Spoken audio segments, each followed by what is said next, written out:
करण और काजल दो भाई बहन थे। वो अपने परिवार के साथ एक बड़े शहर में रहते थे। दोनों खूब मस्ती करते और गर्मियों की छुट्टी चल रही थी। दोनों घर पे रहकर पूरी तरह से ऊब चुके थे।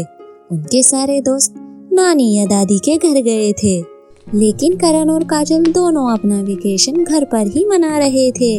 फिर एक दिन दोनों ने सोचा क्यों ना बाहर सैर कर आएं।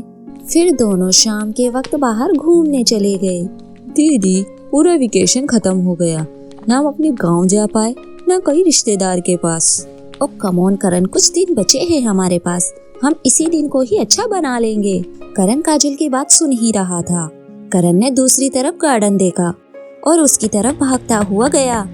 वो देखो दीदी, गार्डन में कितने सारे झूले लगे हैं, चलो ना वहाँ जाके खेलते हैं। करण तुम बहुत जिद्दी हो, लेकिन हम थोड़ी देर के लिए ही खेलेंगे, नहीं तो बहुत देर हो जाएगी और फिर माँ हम पर चिल्लाएंगी। करण और काजल दोनों गार्डन में जाते हैं और वहाँ जाके देखते हैं कि गार्डन में एक बहुत बड़ा सा और काला सा डब्बा रखा है। वो देखो दीदी, उस झूले पर एक काला सा डब्बा रखा है।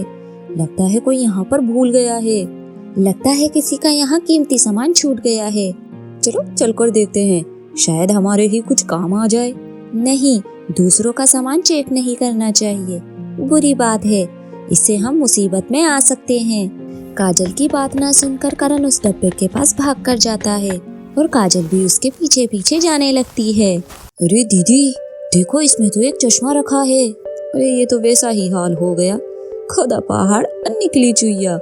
ये देखने में तो कोई साधारण चश्मा नहीं लगता। दोनों भाई बहन उस डब्बे में देखने लगते हैं और उसमें उन्हें एक चिट्ठी दिखाई देती है।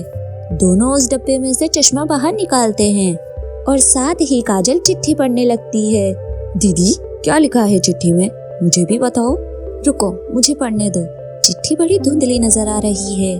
काजल चिट्ठी पढ़ने लगती है। चिट्ठी में लिखा होता है, जो भी ये चश्मा पहनेगा उसकी मन की इच्छाएं सारी पूरी होंगी। अच्छा, अगर मैं इस चश्मे को पहन लूंगा तो अपने लिए सबसे पहले मैं आइसक्रीम ही मंगवाऊंगा।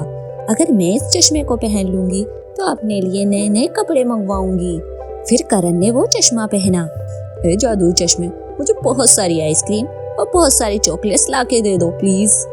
जैसे ही करण ने चश्मा पहनकर अपनी इच्छा बोली, उसके सामने आइसक्रीम की गाड़ी और बहुत सारी चॉकलेट्स आ गई। अरे वाह, अब तुम्हारी बारी हो गई, अब चश्मा मुझे दे दो। फिर चश्मा काजल ने पहन लिया। फिर उस जादुई चश्मे से कपड़े और मिठाई मांगी। फिर जादुई चश्मे से एक बड़ा सा उजाला निकला और उसके सामने कपड़े और मिठाइयाँ आ गई। अरे वाह, ये तो किसी सपने से कम नहीं है। जरूर हमने कुछ अच्छे काम किए होंगे, तभी हमें जादुई चश्मा मिला है। अब हम इस चश्मे की मदद से सबकी मदद करेंगे और सबका भला करेंगे। हाँ, तुमने सही कहा करण, हम इसके बारे में किसी को नहीं बताएंगे और इस चश्मे को छुपा कर रखेंगे। दोनों ही उस जादुई चश्मे और चिट्ठी को लेकर वहाँ से चले जाते हैं और ये बात वो किसी से भी शेयर नहीं करते। बहुत गर्मी हो रही है दीदी, क्यों ना हम इस जादुई चश्मे से एक बड़ा सा एसी मंगवा ले। मुझे चश्मा दो, मैं मंगवाती हूँ। फिर जादुई चश्मे से काजल ने एसी मंगवाई और एसी का दोनों भाई बहन मिलकर आनंद लेने लगे। काजल और करण ने चश्मे की मदद से कई लोगों की मदद करी। गरीबों को खाना, भिखारियों को चादर और बूढ़े बुजुर्गों को आश्रम पहुंचा देते। उन दोनों का ये व्यवहार देखकर उनके परिवार वाले उन पर नाज करने लगे और शहर भर में उनकी चर्चाएं होने लगी। कुछ ही दिनों बाद उनका स्कूल भी खुल गया। करण और काजल के माँ बाप उन दोनों पर बहुत नाज करते थे और उनकी खूब तारीफ किया करते थे। इसे देख उन दोनों का दोस्त रॉकी इस बात से जलने लगा। अरे ये सारा शहर और ये स्कूल अचानक से पता नहीं इन दोनों की तारीफ कैसे करने लगा। जरूर कोई घोटाला है। रॉकी करण का स्कूल में इंतजार करने लगा। स्कूल के बाहर एक आदमी अपनी बाइक से नीचे गिर जाता है। करण उस बाइक वाले के पास जाकर उसकी मदद करता है। अरे उई माँ, मर गया मेरी टांग। करण उसे दर्द में देखकर जादुई चश्मा पहन लेता है और तुरंत ही वहाँ एम्बुलेंस भी आ जाती है। आप इस एम्बुलेंस के सहारे हॉस्पिटल चले जाइए। धन्यवाद बच्चे, मैं तुम्हारा एहसान कभी नहीं भूलूंगा। पास में खड़ा रोकी करण का ये व्यवहार देखकर समझ जाता है। अरे यार, हो ना हो जरूर उस चश्मे में कोई जादुई ताकत है, वरना 10 मिनट में जादुई एम्बुलेंस कहाँ से आ गई हूँ। करण के लेट हो जाने की वजह से काजल वहाँ पर आ जाती है। करण को अपने साथ लेकर स्कूल के अंदर चली जाती है। रास्ते में करण काजल को सारी बात बताता है। तुमने बहुत अच्छा किया, तुम दुनिया के सबसे अच्छे भाई हो। और दूसरी तरफ रोकी जादुई चश्मा चुराने की प्लानिंग करने लगा। स्कूल की छुट्टी हो जाने के बाद रोकी करण के बैग से जादुई चश्मा चुरा लेता है और जादुई चश्मा पहनकर शैतानी करने की सोचता है। और वहाँ दूर से एक आदमी साइकिल चलाता हुआ आ रहा था। रोकी ने चश्मे से इच्छा जाहिर की, ए जादुई चश्मे, वो जो आदमी साइकिल से आ रहा है वो साइकिल से नीचे गिर जाए। जादुई चश्मे से एक रोशनी निकली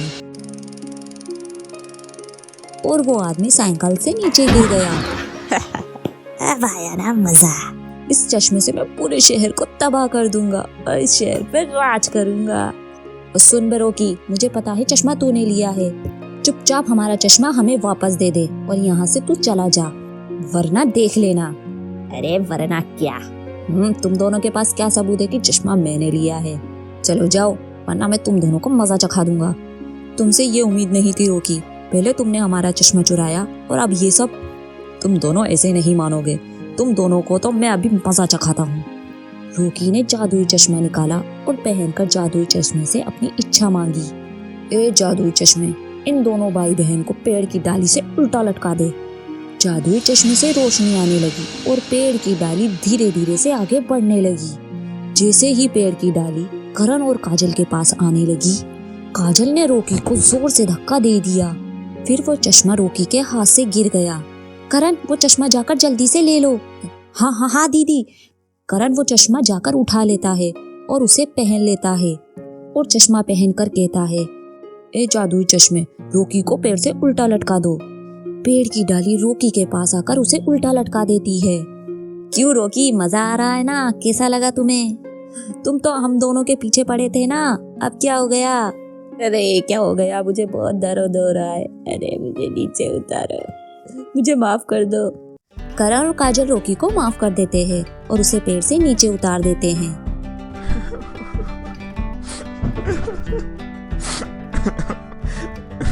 पेड़ से नीचे उतरते ही रोकी वहाँ से बहुत तेज भाग जाता है।